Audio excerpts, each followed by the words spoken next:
I'm RJ Gottlieb. I've been the driver of Big Red Camaro since 1987. Big Red is the fastest 69 Camaro in the world. With 2,000 horsepower, this beast is ready to dominate the road. With little time left before departure for Texas, the decision was made to install the bullet motor and decide later if they felt like rolling the dice with the unproven monster lurking in the trailer. Threw in an engine stand and threw it in the trailer, and just so we had a spare of some sort in case the bullet motor failed us. The Texas event is a long 1,500-mile haul for Big Red and the team. But for some of the best mile racing in the nation, it's worth the trip. All right, so we're here. We're finally here. Texas 2011, the Texas Mile. Yeah. It's been a big push for the whole team.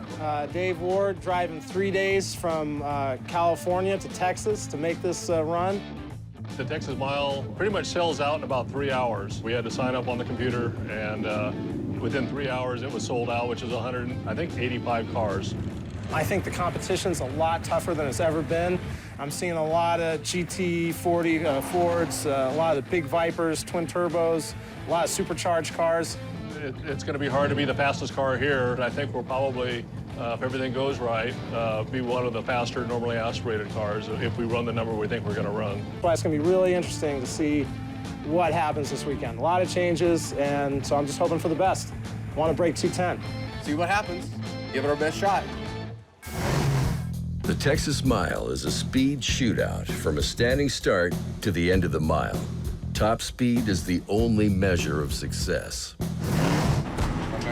Big Red promptly lined up for the first run of the day to take advantage of the early morning cool temperatures and favorable air quality.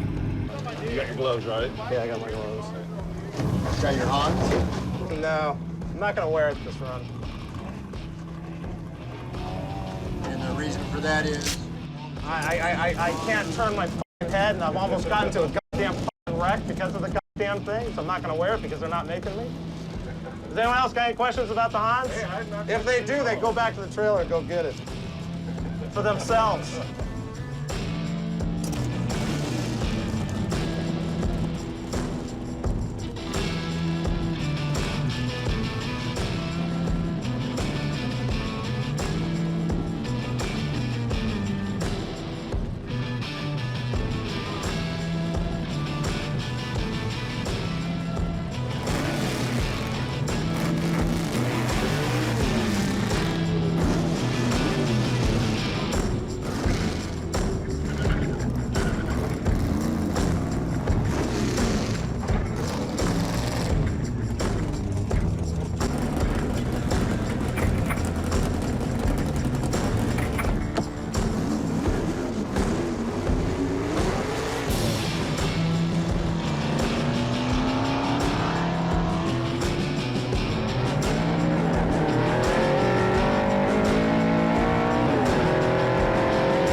With the same bullet motor used at their last Texas Mile, Big Red improved her speed by 12 miles per hour. All right, you guys. 217, you guys happy with it? Not really. I want to break 220, so yeah, it should be a difference. Yeah. Good job, Dave. Right out of the box, 217, not bad. Yep.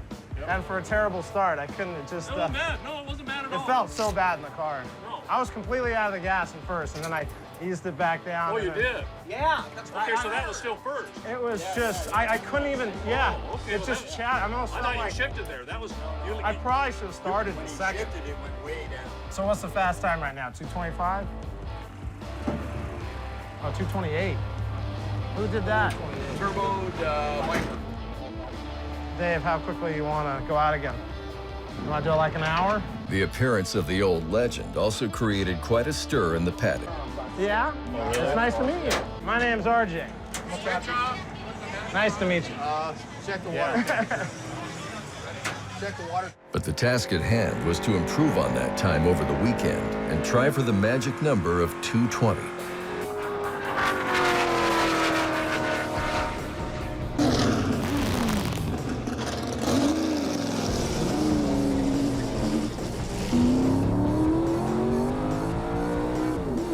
Gottlieb and team manager Dave Ward discussed all the options and adjustments available. Maybe I should take some timing out of second gear.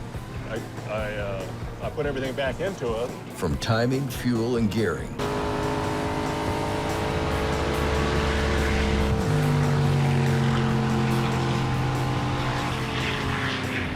But the numbers stubbornly never matched that morning's trap speed. Getting more speed isn't as easy as it might seem when you're already pushing 200 plus. The actual elevation of Goliad is just 160 feet above sea level, making for perfect atmospheric racing conditions, especially for cars with engines that don't rely on turbocharging or supercharging. But in racing, few things are predictable and never perfect.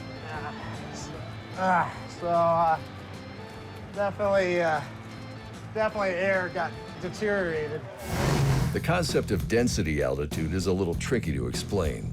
We all know that the higher above sea level we are, the thinner the air gets. Lack of oxygen robs horsepower. The air that an engine uses to produce power is constantly changing. Fluctuating conditions like temperature, humidity, and barometric pressure cause the actual altitude at a given location like Goliad, merely 160 feet above sea level, to rise to a density altitude of 3,000 feet. Simply put, as the day heats up and temperatures rise, humidity increases, pressure changes, density altitude climbs, and naturally aspirated engines lose substantial amounts of power.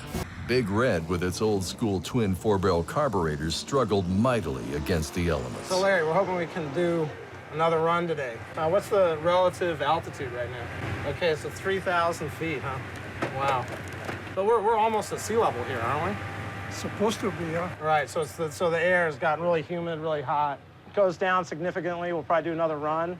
If it stays the same, we'll talk about it. If it goes up, we probably won't waste our time. You know, running 217, 215 back to back, you know, it means the car's basically working.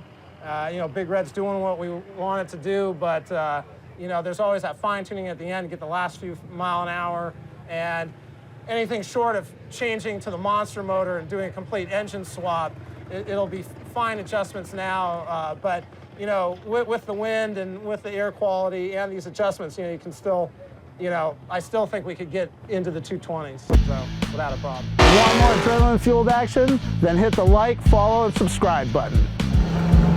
Well, come join us for heart-pounding thrills and high-speed excitement.